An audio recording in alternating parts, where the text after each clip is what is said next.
जय हिंद दोस्तों। आज हम इस वीडियो में एस्टेट 2023 पीजीटी हिस्ट्री का जो एग्ज़ाम हुआ था उसमें हिस्ट्री के जो क्वेश्चन पूछे गए थे उनको इस वीडियो में हम डिस्कस करेंगे। तो क्वेश्चन 1 था उसमें कि निम्न में से किससे मैनर व्यवस्था का संबंध था। तो मैनर व्यवस्था का संबंध था सामंतवाद से। क्वेश्चन नंबर 2, निम्नलिखित को सही कालक्रम में व्यवस्थित कीजिए और नीचे दी गई कूट में से सही उत्तर का चयन करना था। इसमें आपका दिया गया था एक सैडलर आयोग, हार्टोग आयोग, सार्जेंट आयोग। तो जो सैडलर आयोग था वो 1917 में आया था। हार्टोग कमेटी जो थी वो 1929 में, और सार्जेंट आयोग आपका आया था 1944 में। तो जो ये लिखे गए हैं यही सही क्रम था, यानी ए बी सी इसी क्रम में इसका आंसर हो जाएगा। निम्न में से कौन सी पेरू के इंका लोगों की भाषा थी। तो ये थी क्वेचुआ। तो 4 ऑप्शन इसका राइट हो जाएगा। क्वेश्चन नंबर 4 में 1912 के दिल्ली षड्यंत्र केस में फांसी की सजा नहीं हुई थी। तो अवध बिहारी को भी हुई थी, बाल मुकुंद को भी हुई थी, बसंत कुमार को भी, और बलराज को इसमें फांसी नहीं हुई थी। तो ऑप्शन 4 इसका राइट हो जाएगा। क्वेश्चन नंबर 5, निम्न में से किस अवध के नवाब ने संधि करके बनारस पर अंग्रेजों की सर्वोच्चता स्वीकार कर ली थी। तो ये थे आसफ उद्दौला। क्वेश्चन नंबर 6 में किस देश के साथ 1946 से 1954 के मध्य वियतनाम ने संघर्ष किया था। तो ये किया था फ्रांस के साथ। क्वेश्चन नंबर 7 में 1891 के सम्मति आयु अधिनियम में कितने वर्ष से कम आयु की कन्याओं के विवाह पर रोक लगा दी गई थी।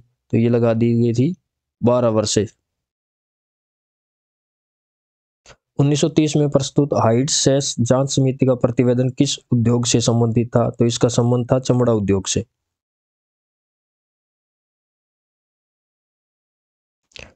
क्वेश्चन नंबर 9, निम्न में से किसने चीन में नीली कुर्ती दल का गठन किया था। तो नीली कुर्ती दल का गठन किया था चियांग काई शेक ने। क्वेश्चन नंबर 10 में देखेंगे, निम्न में से किसने 1857 ईस्वी में वेल्बी आयोग के सम्मुख प्रतिवेदन प्रस्तुत किया था। तो ये प्रस्तुत किया था गोपाल कृष्ण गोखले ने। निम्न में से किसने बताया था कि संपूर्ण इतिहास विचारों का इतिहास है। तो ये बताया था कॉलिंगवुड ने। निम्न में से किससे 1857 के विद्रोह में जिन्नत महल का संबंध था। जिन्नत महल का संबंध था लखनऊ से। अंग्रेजी के हिस्ट्री शब्द की उत्पत्ति किस भाषा से हुई है। तो ये यूनानी या ग्रीक भाषा से। भीमराव अम्बेडकर ने 1924 में बहिष्कृत हितकारिणी सभा की स्थापना कहाँ की थी। तो इन्होंने की थी मुंबई में। निम्न में से किस बंदोबस्त से सूर्यास्त कानून संबंधित था। तो ये था स्थायी बंदोबस्त से, जो 1793 में लागू किया गया था। और सूर्यास्त नियम के तहत ये प्रावधान किया गया था, जो तिथि निश्चित की जाती थी उसके सूर्य अस्त होने से पहले पहले भूमि कर जमा करवा दिया जाए, नहीं तो जमीन वो जब्त कर ली जाती थी। तो ये सूर्यास्त कानून था और ये स्थायी बंदोबस्त के अंतर्गत लागू किया गया था। क्वेश्चन नंबर 16, निम्न में से किसने डॉन क्विक्सोट की रचना की थी। तो ये की थी सर्वेंटीज ने। मिस्र सभ्यता में सौथिक चक्र कितने वर्षों का होता था। तो सौथिक चक्र होता था 1460 वर्ष का। निम्न में से किस शासक ने सोलिडस नामक सिक्का चलाया था। तो सोलिडस नामक सिक्का कॉन्स्टेंटाइन प्रथम ने चलाया था। क्वेश्चन नंबर 19, निम्न में से किसका जिज मोहम्मद शाही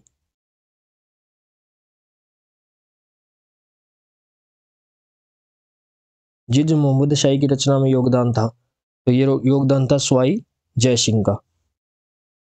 क्वेश्चन नंबर 20, निम्न में से किसे सुभाष चंद्र बोस ने अस्थायी सरकार में वित्त विभाग सौंपा था। तो ये सौंपा था AC चटर्जी को।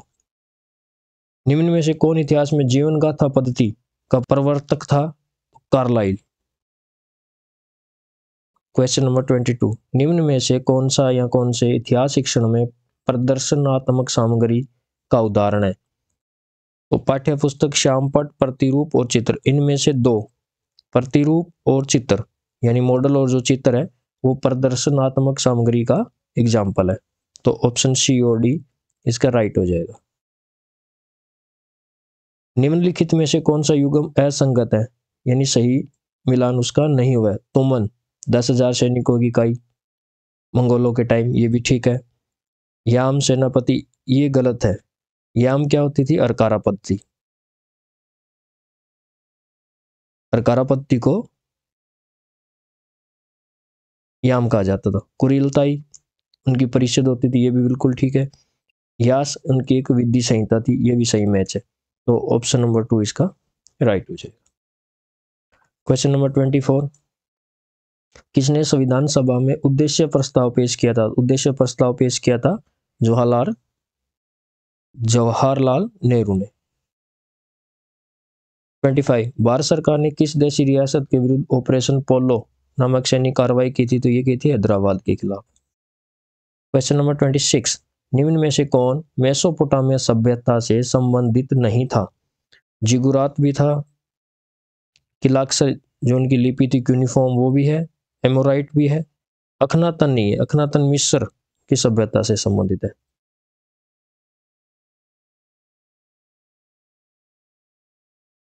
निम्न में से किसने यूनान में ओस्ट्रेसिज्म नियम प्रारंभ किया था? तो ये किया था क्लिस्थनीज ने।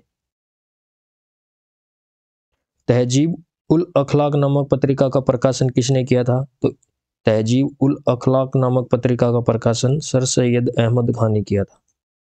जापान में मेजी या मेजी संविधान कब लागू किया गया? तो ये संविधान लागू किया गया था 1889 1889 में, और मेजी की पुनर्स्थापना होती है 1868 में।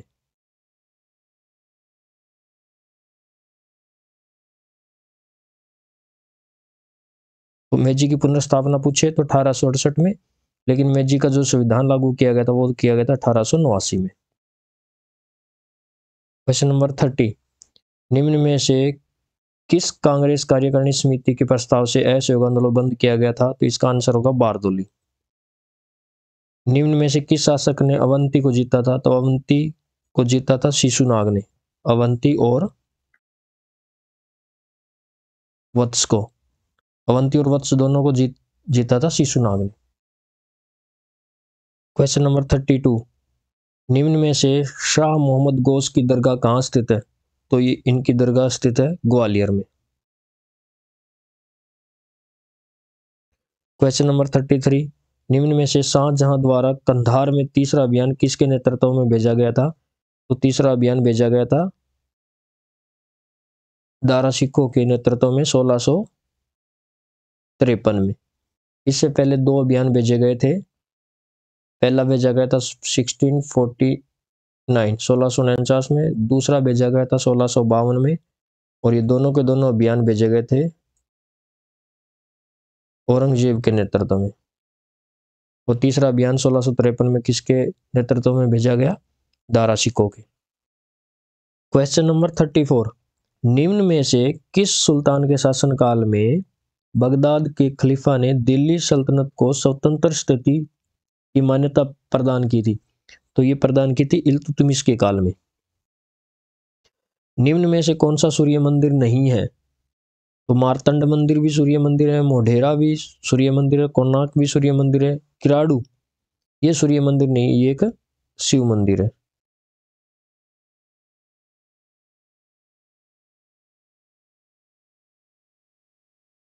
क्वेश्चन नंबर 36, निम्न में से किसने फतवा जहांदारी ग्रंथ लिखा था? तो ये लिखा था जियाउद्दीन बर्नी ने।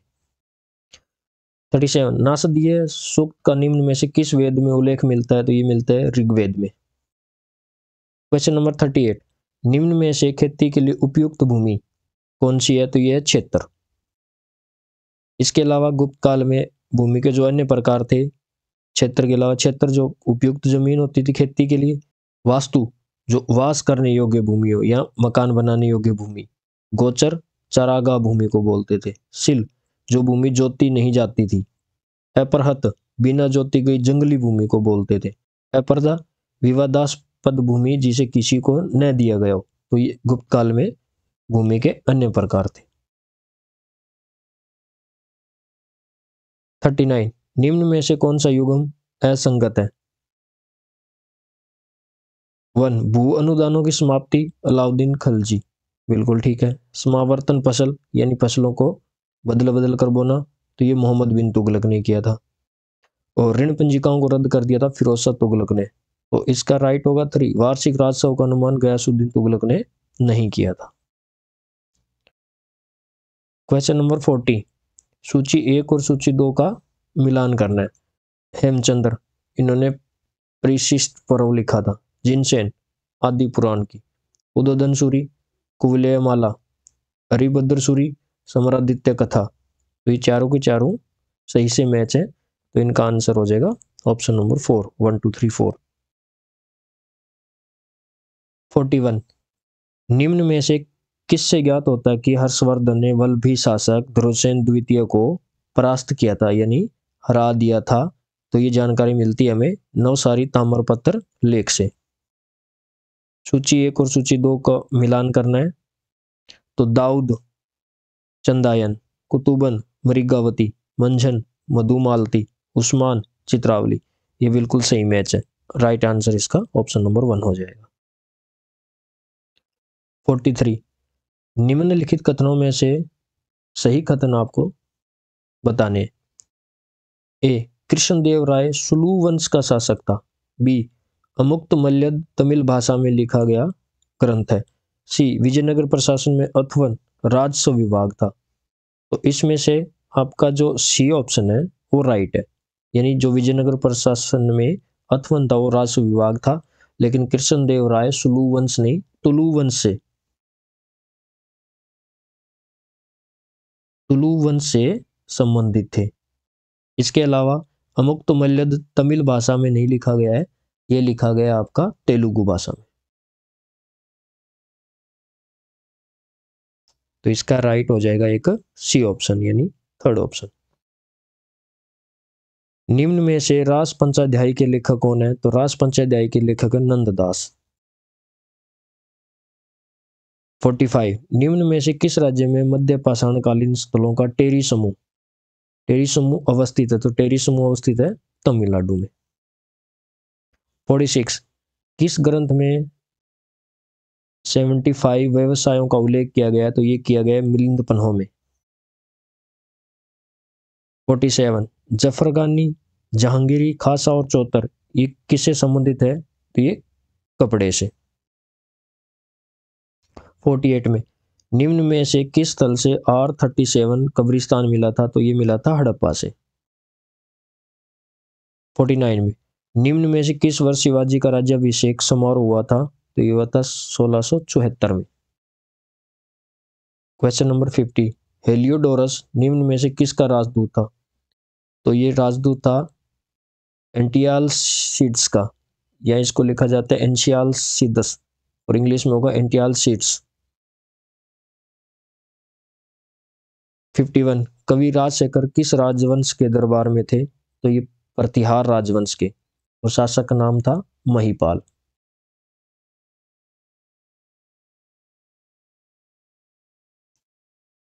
52 में कौन सा युगम सही सुमेलित है? अंकोर वाट, विष्णु मंदिर है, कंबोडिया में।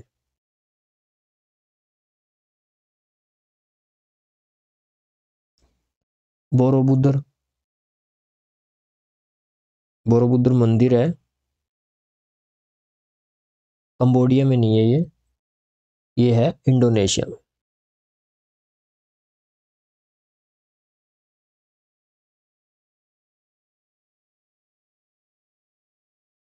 और वायुम क्या है? एक छाया नाटक, यानी ए और इसका सी सही मैच है। बाकी जो बोरोबुदर मंदिर है ये इंडोनेशिया में, तो इसका ऑप्शन नंबर 4 राइट हो जाएगा।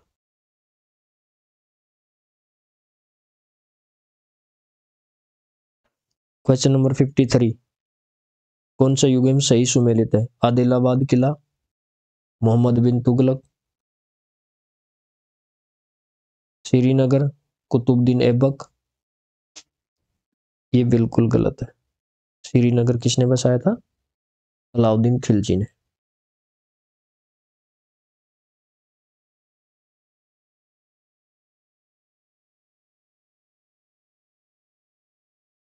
नहर बहिश्त आगरा में नहीं है, ये है लाल किला दिल्ली। इसका ऑप्शन नंबर ए, ओनली ए ठीक है, आदिलाबाद किला मोहम्मद बिन तुगलक। तो ऑप्शन नंबर 4 इसका राइट हो जाए। क्वेश्चन नंबर 54, मुगल काल में बयाना और सरखेज ये किसके उत्पादन के लिए प्रसिद्ध है? नील के उत्पादन के लिए। क्वेश्चन नंबर 55, समुद्रगुप्त ने कन्योपायन की नीति किसके प्रति अपनाई थी? तो किसके प्रति अपनाई थी? विदेशी राज्यों के प्रति। आठविक राज्यों के प्रति समुद्रगुप्त ने जो नीति अपनाई थी वो थी परिचारिकीकृत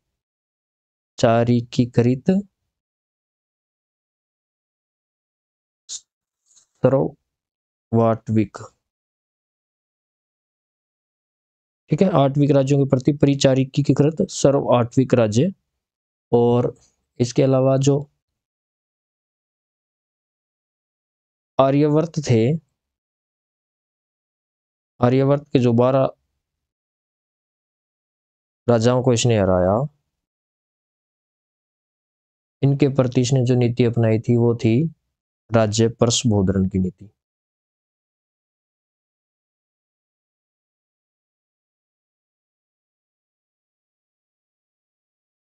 ठीक है, और जो दक्षिणापथ के राज्य थे ये भी 12 ही राज्य थे, इनके प्रति इसने ग्रहण मोक्षानुग्रह,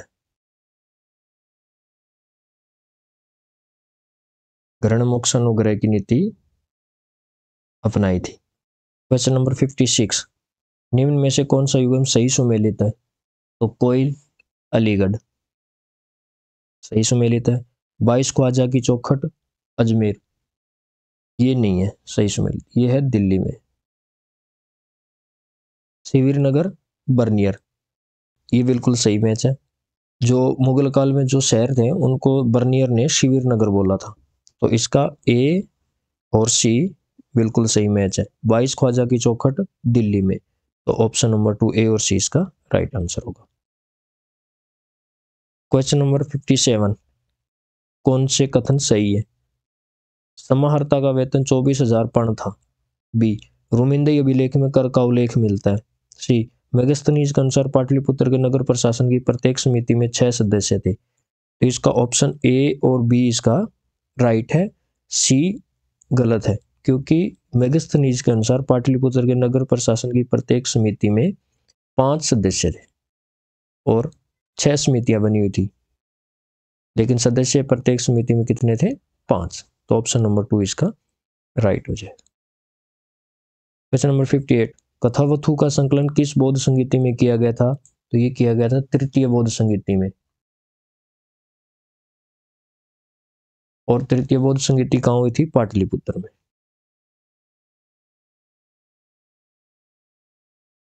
अशोक के समय में हुई थी।